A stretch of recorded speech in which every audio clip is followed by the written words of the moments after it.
76માં પ્રજાસત્તાક દિને પાટણની મૂક બધિર શાળામાં નયનભાઈ જોશીના હસ્તે ધ્વજારોહણ તથા બંધારણની શોભાયાત્રા યોજાઈ હતી। શ્રી સરસ્વતી બધિર એજ્યુકેશન ટ્રસ્ટ સંચાલિત શ્રીમતી M.K. વ્યાસ અને શ્રીમતી Y.R. સાંડેસરા બહેરા મૂંગા શાળા છેલ્લા 42 વર્ષથી બધિર શિક્ષણ ક્ષેત્રે કાર્યરત શાળામાં દેશની આન બાન અને શાન રાષ્ટ્રધ્વજને નયનભાઈ જોશીના વરદ હસ્તે ધ્વજવંદન કરી પ્રાસંગિક પ્રવચનમાં સૌને પ્રજાસત્તાક દિનની શુભેચ્છાઓ આપી હતી। બંધારણ અમૃત મહોત્સવ અંતર્ગત મહેમાનોના હસ્તે ગ્રંથ પૂજન કરીને બંધારણ શોભાયાત્રાને સંસ્થાના માનદ મંત્રી દેવેન્દ્રભાઈ સાલવીએ પ્રસ્થાન કરાવી હતી। આ શોભાયાત્રામાં senior citizen, rotary diabetes club, મૂક બધિર મિત્ર મંડળના સભ્યો તથા શાળા પરિવાર જોડાયા હતા। શાળા તથા મૂક બધિર મિત્ર મંડળ તરફથી ગુજરાત ડેફ ચેમ્પિયનશિપમાં બેડમિન્ટનના વિજેતા જિગ્નેશ પ્રજાપતિ તથા ખુશી પ્રજાપતિને ઇનામો આપી પ્રોત્સાહિત કર્યા હતા।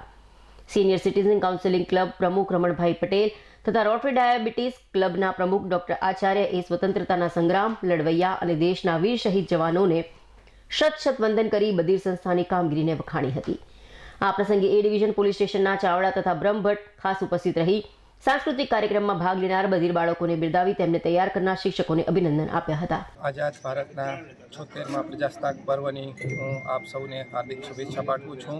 અત્યારે પાટણ ખાતે શ્રીમતી હર્ષાબેન ભરતભાઈ શાહ દિવ્યાંગ રોજગાર તાલીમ કેન્દ્ર બધિર એજ્યુકેશન ટ્રસ્ટમાં અત્યારે અહીંયા ધ્વજવંદનના કાર્યક્રમમાં મને અહીંયા આમંત્રણ પાઠવ્યું અને મારા હાથે ધ્વજ ફરકાવવાનું કામ મને આપ્યું એ બદલ હું સંસ્થાનો આભાર વ્યક્ત કરું છું।